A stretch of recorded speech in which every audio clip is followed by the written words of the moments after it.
I'm going to show you how to set up single sign-on in Miro. Currently, I'm signed in to my Okta app. I am currently the admin. One thing I recommend when setting this up is to configure it in a separate incognito mode in your browser so you can switch in and out of the SSO authorization. So from the dev portal here, I'm going to navigate to applications. And I'm going to go ahead and add the Miro app under the apps. I can go ahead and search for it. And here we have the logo. And once I've added it, I can go to the general settings, click next. And so for the single sign-on options for the Miro application, the first step we want to make sure is under the default relay state, we are pasting this address. And then I'm going to go scroll down. The second one is under the application username format. We're going to set it to email.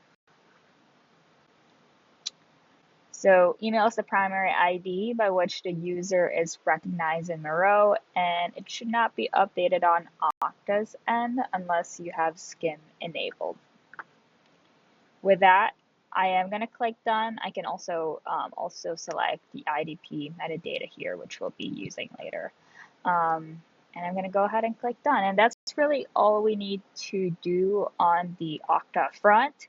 I can import my users here. I'm going to go ahead first, go to my enable and configure the single sign-on on Miro's end. So I'm going to go ahead and log in Miro. And you do want to make sure that you are signing in as the admin. So I'm going to go ahead and sign in here.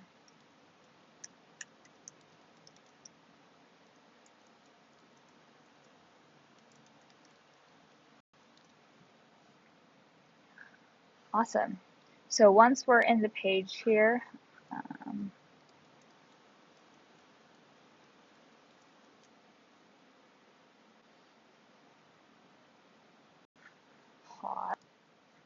realized there was a typo there. So let me just quickly sign in here.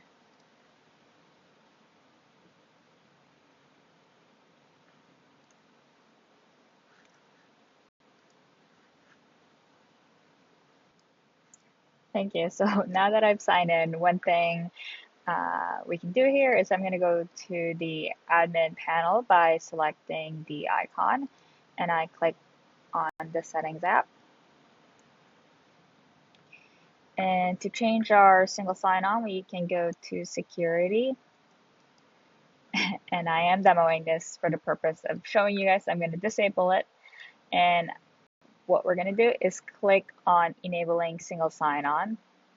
And when you do that, it's going to ask for two pieces of metadata. First, the SAML sign-in URL and the 509 certificate. The area where we can get this is the XML file or the tab that we opened earlier.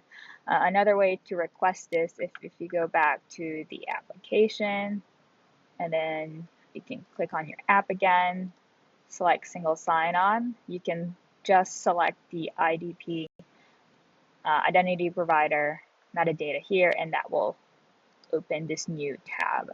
So in regards to the X509 certificate, it's actually just a couple of strings and addresses, and it's going to be located here after the DSX509 certificate.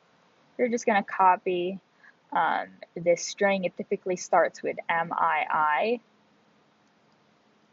I'm going to just copy that and paste it to the certificate here.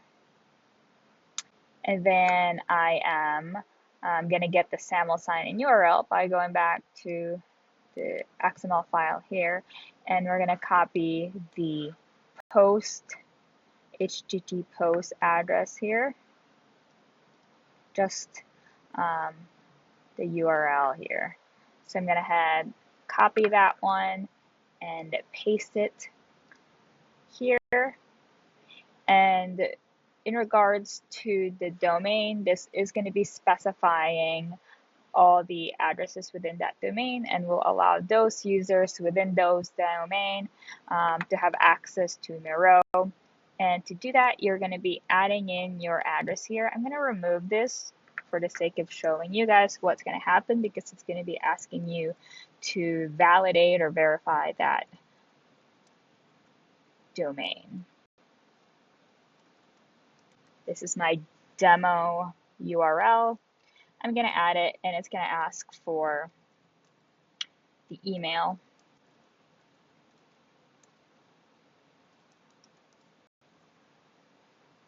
And it's going to send that verification to verify that email,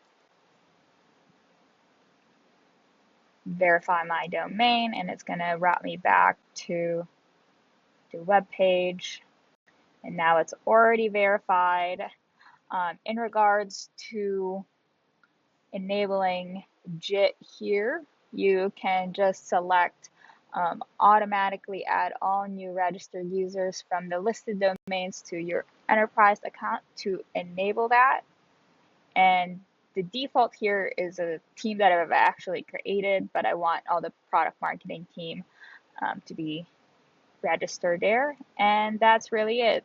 SSO and SAML has been updated and configured. One way to test it is if you go to an incognito window. I can log into Miro again.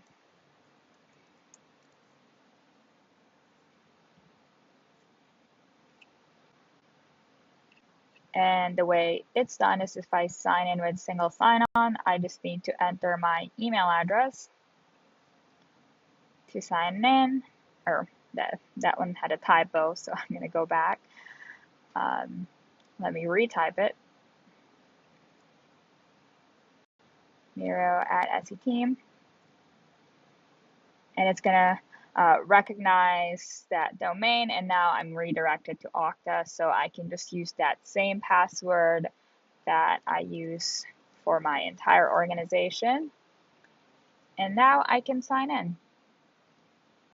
There you go. Thank you for hanging in there, for signing in and setting up the single sign-on at Miro. Thank you.